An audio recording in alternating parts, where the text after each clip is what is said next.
If you want a great culture, if you want less effort and bigger results, then start thinking and working like fighter pilots do. It's the cognitive model. That's the key. Because fighter pilots live in a world of iteration. Like there's no steady state. There's always something new and different tomorrow. Whereas humanity is programmed linearly, which is here's who I am and where I'm going.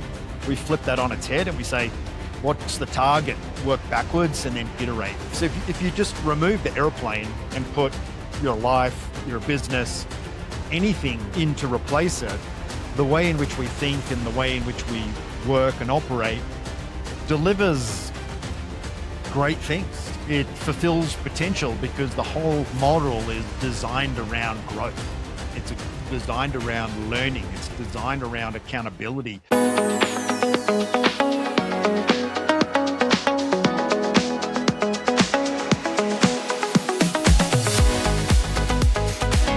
Welcome back. Good to see you again.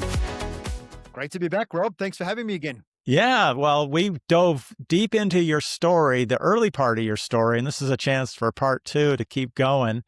And we talked a lot about your flying time, your dream of being a pilot as a young boy, and then getting into the Air Force, and then some exciting times in Afghanistan. But I really want to dive into Afterburner, your new mission and what you're doing. I was reading a little bit more about flying in the Royal Air Force and Royal Australian Air Force, and there were Australian fighter aces in World War II, actually. Yeah, every war, Korean War, yep, World War One, World War Two. Yeah, no, for sure. When I was a fighter pilot, they were all still alive. So not all, but enough of them. Bobby Gibbs. They're just, salt of the earth people, really inspirational in that they're just not amazed. They're amazing in what they've achieved, but to meet them is just like meeting anyone off the street. Yeah. I think it's just goes to our philosophy at Afterburner, my personal philosophy, which is you don't need to be a big star to star. It's an interesting story about being an ace. If you know much about the Tuskegee Airmen and the Red Tails, there's a great story that came out of World War II that in World War II, the most bombers that went out and back on a mission were escorted by the Red Tails. And the reason is that most fighter pilots, when they saw an enemy fighter, their mission was to become an ace. Whereas the Red Tails held true to their actual mission, which was to escort the bombers so they didn't use up all their fuel. They went all the way in and all the way back. And I think there's a great story in that even in our world, everything we do now in the fighter community postdates World War II. This whole iteration and OODA loop stuff came about in the 70s. But the fact that even in a world where we understand the importance of a mission, how easily it is to be diverted by personal interest, which is I want five stars on the side of my canopy to be an ace. Yeah, personal interest, personal ambition can sometimes derail you on the bigger mission. Yeah, there was a quite a famous quote by a former Australian Prime Minister, which was, if you're going to wager against selflessness or self-interest, wager on self-interest, because at least it's trying. So we talked about your flying years. Then you went to Afghanistan for a startup of all places. When you got back, what led you to acquiring Afterburner, and how soon did that occur after you got back? Well, a long time afterwards, actually. Long time afterwards. I did a lot of business founding and doing various things before I even heard of Afterburner. So it was probably 10 years into my business career when I first heard about it. And there was a guy in Australia that was running the Australian operation. And when I heard about it, I was like, well, it sounds a bit gimmicky, getting on stage in a flight suit and talking about fighter pilot stuff. What on earth has that got to do with the real world? But when I sat and listened to this keynote, it just brought my two worlds together in that 1 hour. Like I could see how the success I had in business was foundational to what I was and who I was as a fighter pilot. So if you just remove the airplane and put your life, your business, anything in to replace it, the way in which we think and the way in which we work and operate delivers great things. It fulfills potential because the whole model is designed around growth.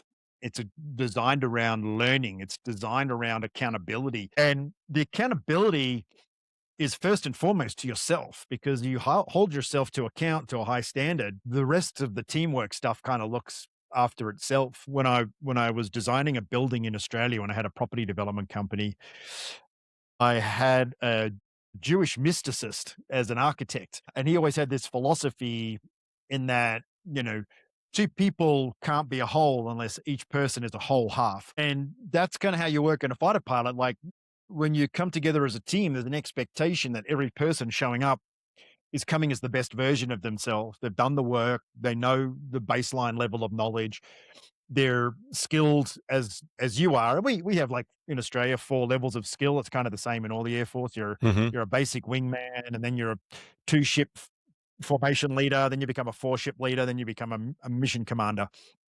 And then, I guess there's a 5th qualification, which is a Top Gun instructor or equivalent. So everyone is a known quantity. Everyone is benchmarked, and you put those ingredients together just like a chef does in a kitchen, and you can go out there and achieve pretty amazing things. So it turns out that virtually everything that you do in the cockpit, take away the flying part, has a wonderful application in life as a leader, as an individual, and to grow a business. So Afterburner, the guy who started it was a fighter pilot as well? Yeah, who was an Air National Guard Okay. 15 pilot, James Murphy, amazing guy, lovely guy, who, where he was based in Georgia, where the Air National Guard base is not too far away from Home Depot's headquarters. And the way he started the business was he was reading the Financial Times and read about Home Depot scaling from being a Georgia-based business into a national behemoth. He just was driving home from work in his flight suit and went in the front gate and said, "I was the COO here. I was just reading about what you're going to do, and I've got an idea about how you might scale and not lose your culture." He was anticipating making an appointment and coming back, but she dialed up and he went straight up into the office of the COO and basically said, "Hey, what you're doing is what we do as fighter pilots. We take something small and we grow it into something big. And I think we can use that same model to scale Home Depot." And he won his very first contract. And over 3,500 companies later, we're still thriving and growing, doing the same thing. It's like, if you want a great culture, if you want less effort and bigger results, then start thinking and working like fighter pilots do. Interesting. And he was in his flight suit when he went up for that meeting. Yeah, we've held the trademark ever since. Like, we're the only company on earth that can do the work that we do dressed in I guess their uniforms, just not allowed to wear the rank or any insignia. But, we can get up there and tell the story, and we get the visual impact of, because it's unique, right? Like the flight suit, everything about us is what defines our culture. Modify our flight suits. On the inside leg of a flight suit is a little pocket, and the pocket is for a survival knife. And as a fighter pilot, we all tear that pocket off. I mean, the story is the pocket could get caught on the ejection seat. So Mm. you don't want it, but it just becomes a way of, again, just these small differentiators from the rest of the Air Force that kind of define what it is to be a fighter pilot. So it's nice to have that storytelling, because a big part of helping people, I guess, shift their mindset and start that journey to creating a new identity for themselves is to highlight what a high performing identity is and help instill a belief system. Like, you're not going to change the way you behave until you believe there's a different way. Yeah. So that's what we do. You're like, we come in, we make an impact, we instill the beginnings of a belief system. And if they're a high performing company, we stay and we work and we help grow them over a period of months, if not years, into fulfilling their full potential. It's very rewarding. Like, it is incredibly rewarding work. Is it just you, or do you have other pilots who are working with you? I have a team of about 20 fighter pilots. We keep it pretty tight, and we're all, I mean, the great thing is that we don't have to do much training, because it's just the method that they all grew up with Yeah. and they used as operational fighter pilots, whether it's in training or combat, whether they were squadron command. Most of my team are at least a squadron commander to have led at least 200 men and women. And really, it's, we don't need to know anything about business. We're not trying to tell them how to run their business. We just need to understand where they're trying to go. So this is a great opportunity to bring these fighter pilots in, and they pretty much ready to go straight off the shelf. Is it a combination of fighter pilots from the US as well as Australia? You have different nationalities? Yeah, I mean, here in the US, I'm the only non-US fighter pilot. Everyone else is US Navy, US Air Force, US Marines. Yeah. We have we have a team in Australia. We have a team in Singapore. We have a fledgling team in Europe that's kind of headed up by a Norwegian fighter pilot. So yeah, it's all the same because the Western Air Force, all the Western Air Forces, we all train to the same standard. It's called NATOPS, so NATO operating procedures. Okay. So it's a very, it's the most scalable model of any organization on earth. Even different armies kind of they train a little bit together, but as a fighter pilot, we constantly do multinational exercises where we'll be flying in the north of Australia and there'll be 23 different countries, and you have a 1 day briefing session, and the next day you're all off flying together, and you're all aligned, you're all delivering the same things, you're achieving the mission 9.9 times out of 10. It's a really awesome community to be a part of. Interesting. What aspects are you pulling from? I think of fighter pilots, I think of just super fast speed, Mach speed, having to make decisions so quickly. Are you pulling from that, or is it the training, or a little bit of everything? It's the cognitive model. That's the key because fighter pilots live in a world of iteration. Like there's no steady state. There's always something new and different tomorrow. Whereas humanity is programmed linearly, which is here's who I am and where I'm going. We flip that on its head and we say, what's the target? Work backwards and then iterate. And what iteration means is after everything that you do, you just ask yourself, is what I did, did, sorry, is what I did what I expected to do, and did it deliver the mission objective? If not, why not? And what am I going to do differently tomorrow? Not we, I. Now, when you do that with a group of people, the collective I will do this differently is we will do it differently. But it always comes down to the individual. Like everything, particularly the gold standard of fighter pilot is the single seat fighter pilot, right? There's just you, the machine, and your wingman. There's no help from the back seat. There's no one looking over your shoulder. So you have to be trained into this person that's incredibly high trust, incredibly competent, and very transparent when they make mistakes because you have to nip the little mistakes in the bud every day because if you don't, the inevitability, and we proved this pre 70s when we weren't thinking this way, we're going to kill thousands of pilots just in combat, just in day-to-day training. So iteration is the glue between intention and reality, and we create the glue by being very honest in what didn't go well. Yeah, we focus on things that did do well, but Hmm. humans being human, inevitably, when you're trying to do something, you typically fall short. That is the bias is towards negativity. So we we have to build a system that think of it like a bucket that's full of water. As you're walking, a little bit spills out. You got to put water back in. You can't just keep walking until the bucket's empty. So the debrief and the reflection is when we put the kind of the water or the knowledge back in the bucket, and the bucket is the brain. So it's very a very specific way of learning and growth, and it is the cognitive model that delivers on these throwaway lines like these 1% per day. It's the one percenters. The way that we live daily delivers on that promise. And then you experience what I call the compounding effect of growth. So if you put $1 in a bank account and it's earning interest over time, you're earning interest on the interest. And knowledge is the same. So if you bank knowledge, then you're growing from a knowledge base that's grown the day before, and therefore you're exponentially more knowledgeable and hopefully more wise as a result of introducing this intentional reflection. And the intentional part about the reflection is it's not the reflection, it's what you do about it tomorrow that counts. What I think a lot of companies that I've worked for have a little bit about that of that reflection, but I'm guessing, and you probably see that we may be approaching it in not really the right way in terms of what we're focusing on No, and kind of going back and looking at, results, past results. yeah, no company does it. I've never seen a company in 10 years that's done it. they do postmortems, they do reviews, but inevitably it's a look back with reprogrammed memories of the past where the objective is to apportion blame and Yes. to drive ideas and more work. A debrief is very important because it's immediately after the fact when the truth exists. And it's not it's not like we're doing this with ill intention. It's just we don't know better. Like most of us don't understand how the human brain works. Fighter pilots do because we had to figure it out to survive. And the human brain is powered by 188 cognitive biases, and each one of those is a program, and a good number of those programs are the way in which we remember things. There's rote memory, which is repetition.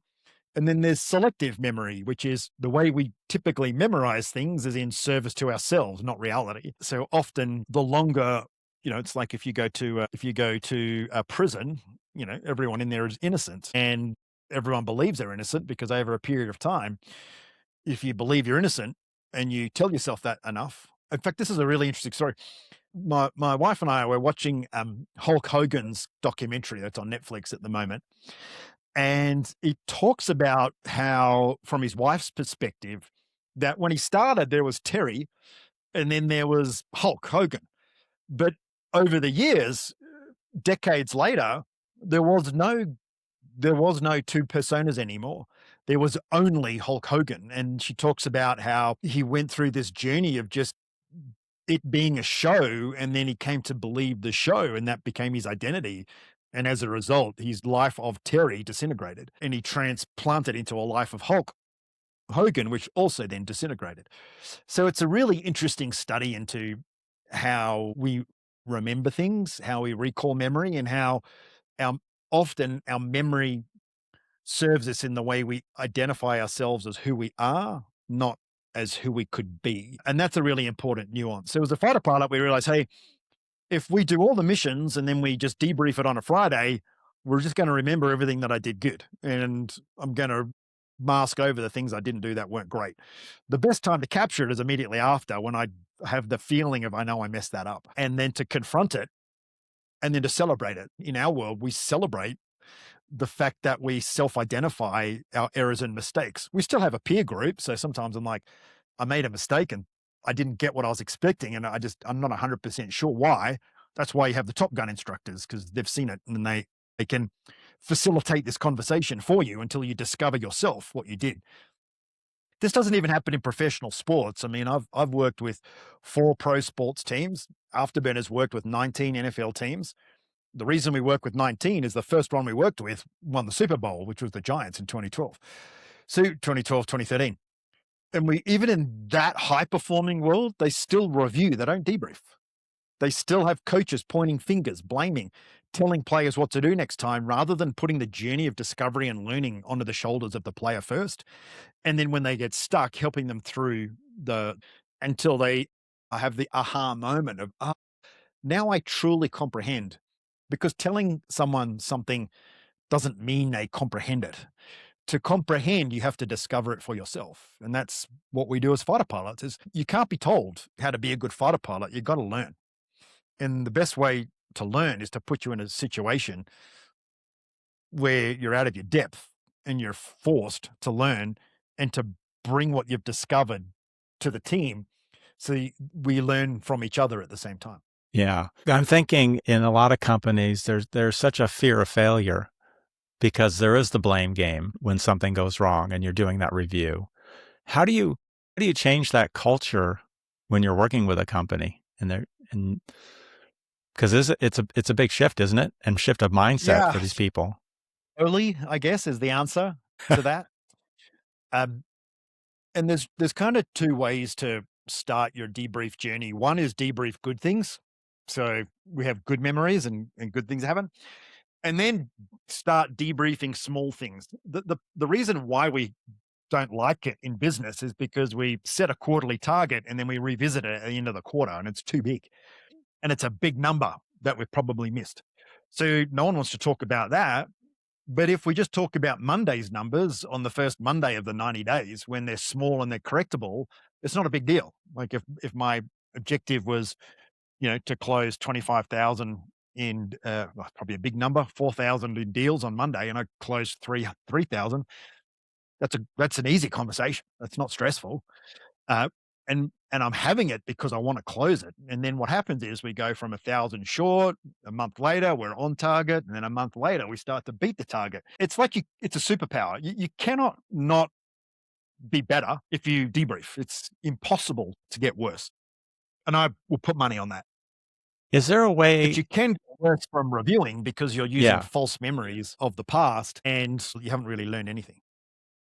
Do you apply this? Is there a way to apply it to your personal life, or is it more of a team approach or a Well, business? it just becomes a way of existing. It becomes awareness. It's everything. It becomes who you are because you're always looking at everything as to how it can be a little bit better. You're always creating space between emotional response to stimulus and rational response. Hmm. So, I use it if, there's an argument with my wife, or, just that weird vibe you get sometimes between each other. And inevitably it's just, an unmet expectation somewhere. So if you start the conversation, which is, hey, instead of saying what's wrong, you say, hey, what's the expectation? Like what are you hoping happens? And when you have that conversation, it's very powerful because two things happen. One, either a person knows what the expectation is and the other person doesn't, or two, the individual who's upset doesn't actually know what the expectation is.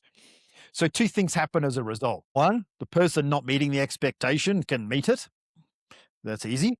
Or two, we can have a conversation about establishing an expectation. And then once we co-create the expectation, there's very little room for blame because we co-created what this looks like. Yeah.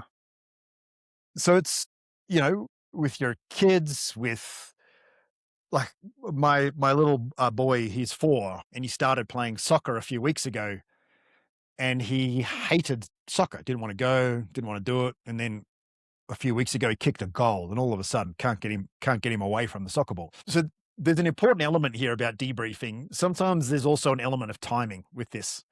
Like, you obviously want your child to enjoy and be successful at what they do. That's an expectation. Now we have to be patient and wait for the expectation to be met. We don't miss it. We don't rush it. We just let it organically. This is the thing that we can't control as humans, and we really try and control it, which is time, is the patience. So the first step is he hates soccer, right? So what's the first thing we can do to get the hate to well, how about you get a donut after you play soccer? We'll go to the donut. We got a great donut shop here in Park City. It's called Chomp Donuts. Every kid loves it. So step one was, the expectation was you're going to get a donut, right? That's an achievable. Everyone can control that expectation. Cannot control the expectation of enjoying soccer. 2 weeks go past, we do donuts, stays in the game, and then, by chance or by skill, he's 4 years old, so I doubt it was skill. He scores a goal. Now the donuts don't even come into the equation, right? But what we built was what I like to call a bridging expectation, a Hmm. temporary expectation to get you to the ultimate goal. So yeah, you can use it. I use it to train a puppy. The expectation is they go to the bathroom outside. The reality is that doesn't happen. The learning resource is ChatGPT, and over time you just set mini expectations, right? Well, wake up in the morning, go out on the grass and stand there until it happens, and then reward the effort. So it's, so it becomes very liberating when you start to have a mindset that is geared towards iteration, Yeah. because you know that everything, sorry, where you are and everything you want is just a matter of it not being there yet. Like, just it will happen if you keep debriefing and if you keep learning, but just not yet. And not yet, I think, is a really powerful idea to bring to the table for debriefing. Hey, we're just going to sit down and have a conversation about why we're not there yet. How's that threatening? I even toned down the debrief language. Everyone thinks debrief is like a serious thing. Don't call it a debrief then. Just call it, we're going to have a chat. But the chat's going to have structure, and the structure is, what's the expectation? What's reality? Why is there a gap? And what's one thing that you can control tomorrow to close it? Yeah. I'm loving this, Boo, because I'm thinking about how I could apply it not only in conversations with my wife, but with my grandkids as well. And when they're Yeah, trying to reach a goal and get frustrated, like your son yeah, did. yeah. So you can help them level set that, right? Like most kids get upset because they don't have the cognitive ability to understand that they haven't Yeah. met an expectation, right? So, again, working with my son building Lego. I mean, the first time he built it's incredibly frustrating, right? So, instead of trying to get him to build a Lego kit, you dial it back and it's like, hey, buddy, just stick some pieces together. And then he starts to get the dexterity in his fingers to just stick blocks together. And then, 3 months later, he can build with help Lego. Then now he can read instructions and do it himself. So it's just like, hey, bro, just chill, man. Like we're just not there yet. Don't worry about it. Like it's all good. And that to me, even though we don't think like that as fighter pilots, we have the system. As a civilian, what I realize is the structure and the dedication and the 2 hours of debriefing, that's fighter pilot stuff. But the idea of iteration and the idea of revisiting expectation when we feel emotional is powerful. And then I discovered when these two worlds came together for me, I was in my mid 30s and my marriage disintegrated. My personal life was a mess. I went and made the effort. I said, look, I'm going to work on myself for the next year. I'm going to go and do what every military person hates to do and go to a psychologist. And I did that. And I learned this idea of cognitive behavioral therapy, which is really using your thoughts to reframe your behavior, which is really creating a system where you start to really dig into what you believe is true. And one of the stories in this book, Change Your Thinking, it talks about uh, people who are stressed about being late, right? And how that whole ideal is just a belief system that you just believe that being on time is important. And once you change that belief, which is I can't control everything and sometimes I'm late, then you lose the stress all of a sudden. So that's kind of what debriefing is. It's kind of like just reset an expectation, reset your beliefs, and then the actions and the behavior change. It's a triumphant of three, what I call the three B's: biases, beliefs, and behaviors. So biases are Rob runs the Rob program. You've got these 188 biases that Rob's program. Some people call it personality, some people call it characteristic.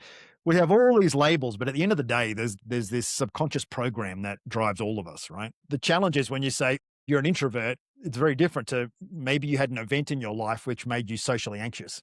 You might not be an introvert, but you're biased towards being shy and avoidant because you had a bad experience. Now, cognitive behavioral therapy can reprogram that experience and say it just is what it is. It's nothing. Like it's not. It's just a thing. And then all of a sudden you're oh look at me, I'm an introvert or I'm an extrovert all of a sudden. But we love all these boxes and pigeonholes and all this stuff. We like to box behavior and we never really understand the biases and beliefs underneath it. So biases run subconsciously. Beliefs are how we manifest biases in what I believe is right or wrong or true or false. And then we behave in accordance with our beliefs, which is why when you tell someone, don't do that, stop doing this, or you try and tell your kid to behave a different way, it doesn't work. You've got to get down into why do you believe that's the right way to behave? What's going on back there that makes you think this is appropriate? It was funny, I at my little guy went through a real whining stage, like just everything. So it's like, okay, what's the objective? To have a kid that doesn't whine. What's the reality? I've got a whiner. Get curious. So my wife and I were on ChatGPT, we're exploring. And then finally we came up, but it's like we found this piece of information, which is when a child whines, it's outside in, it's inside out. They don't understand it from the outside in. So when they start whining, whine back. Use the same tone of voice and the same subject. Honestly, within a day, it stopped and he started laughing. And it wasn't until we brought awareness to him around what was going on that he started to believe that, oh my gosh, this is silly. Like, and it's gone. Just never giving up, always saying we're not there yet, being disciplined around the 4 steps that is this kind of iterative process, and then you will manifest what it is that you desire. Like Yeah. It's almost like it's ridiculous in its simplicity. Well, I think a lot of things, once you boil it down, sound simple, but actually exercising it, for some reason, we make it so complex. Yeah, I've just been I'm in the final edit of my book, and I'm just trying to really nail, like, for leaders, just the understanding that there's so much of what you do and how you make decisions that is not you're not aware of. And, you look at the research on the way the brain works, and, you know, the brain's processing nearly 11 million bits of information a second, right? And the bit that you can control is 10 out of 11 million. And for some reason, we think we're smart, that we think that, this is why the best athletes in the world do the 10,000 hours of practice, because that's the program, right? Yeah. Practice equals reprogramming. Practice equals muscle memory. Like, every single thing in life when it comes to success is mental. It's not physical. It's all mental. And we kind of use mentality as it's become a bit more prevalent, but it's still a nice to have. Most old school coaches just prefer the hard graft of just work hard, grind it in the preseason, be the fittest and strongest.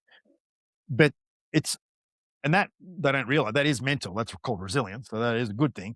But there's so much more that we can unpack when we truly understand that reprogramming a mind in the context of an identity can only be accelerated through this iterative process. Where does the dose fall into this? I read, I can't remember if it was on your website or in your book, talking about dopamine, what was it, oxytocin, serotonin, and Oxytocin, endorphins. serotonin, and endorphins. Yeah. So, when you think of a dose, you think of a dose of medicine, right? A Right. dose of something to make you better. So, when we have negative thoughts and when we are in a bit of a rut, we're kind of flooded with cortisol, right? It's the stress hormone, and we are over adrenalized. There's just too much adrenaline when we're running at heightened stress. So when you debrief, in cognitive behavioral therapy, debriefing, similar, what happens is, because you've gone through a cognitive process to deal with an emotion, and you can say to yourself, hey, this is cool. I can just do something a little bit different tomorrow. What happens is we release dopamine, oxytocin, serotonin, and endorphins, and they flood the body. So dopamine is the reward system. So when you debrief and you come up with an action, that's the reward. Oxytocin is, it's predominantly known for women to have oodles of oxytocin during childbirth and then to bond with the child. But when you look deeper in the research of oxytocin, any humans that do difficult things together generate oxytocin, which is a binding chemical. So if you look at human engagement and disengaged humans, when you are in a remote environment and you're busy all the time and you're not doing anything, you're not problem solving together, you lose what we used to have when we were operating in a physical space, which is the generation of oxytocin and binding chemicals, which drives engagement. Then you have serotonin. So serotonin is considered the chemical that makes you feel happy. So guess what makes people feel happy? Winning, right? Winning. Like, when you win, it's hard to feel bad about it. When you debrief, it's a win because you've turned negative into positive. So you increase your serotonin levels. And then finally, endorphins, which is the chemical that's released to help us overcome difficult things. Most people understand it as the runner's high. Yeah. That when I'm running a marathon or 12 miles in, and way all of a sudden, well, that's what endorphins are. And they operate very similarly to morphine. It's the same effect. It just feels good and the pain goes away. So again, and this is probably a heavier debrief, like a one that you really didn't want to have, but like a 3-hour debrief, like we'd have in the fighter community if we really bombed it, really did a bad mission, which happens. Um, at the end of it, you kind of get a runner's high. And you're like, damn, that was a great learning experience. Even though the mission was a failure or things went wrong, you can still have this positive dose in the You never debrief. walk out the door feeling bad, never. Wow. For so many of us in the business world who have gotten pounded in these meetings, we definitely walk out feeling bad many times. Well, we just revisit what happened. So what? It Yeah. happened. I mean, and You're in these meetings and it'll be the same thing 10 times. This happened, this happened, this happened. And when like we have a what we call our 90-day accelerator. So we come and work with companies for 3 months. And that's the behavioral change we seek, Yeah. but we seek it by getting them to iterate the way in which they converse and they present data and they have the conversations. It's one objective, one result, one root cause, and one action. That's it. I don't want to sit there and talk about the 20. It's easy. I can sit in front of anybody, observe them for a day, and give them 50 things that they can do better. That is easy. The challenge is picking one of the 50 every day, 50 days until we course correct all of them. Yeah. Well, Boo, I know we're almost running out of time, so I've got to be cognizant of that. But a couple questions. What is something that you think us civilians misunderstand or completely get wrong about high performance environments like fighter pilots? That it's a talent thing, that you just are that, like you're born with it, when the reality is you're built into it. And I think that's really important. It doesn't matter whether you're 55, 15, that everything is construction, like constructing the version of yourself you want to be, constructing the career you want, constructing the wealth is all about building. And building, by definition, requires one extra brick every single day. And when it comes to life, the brick is normally knowledge or wisdom. And the best way to gain that is to retrospectively learn and apply the learning. Other question, what does Hollywood always get wrong about fighter pilots? Not much. No? In the last movie, I mean, it's pretty close. I think there's little nuances though. Like if you remember there's always the famous kind of piece around Maverick telling the young pilot Rooster, if you think you're dead. And what that really means is you do all the thinking on the ground and all the preparation. So when you're in the air, you don't have to. That it's muscle memory and it's alignment so that we can just execute the brief. But yeah, I think Top Gun 1 was probably a bit of a departure from reality.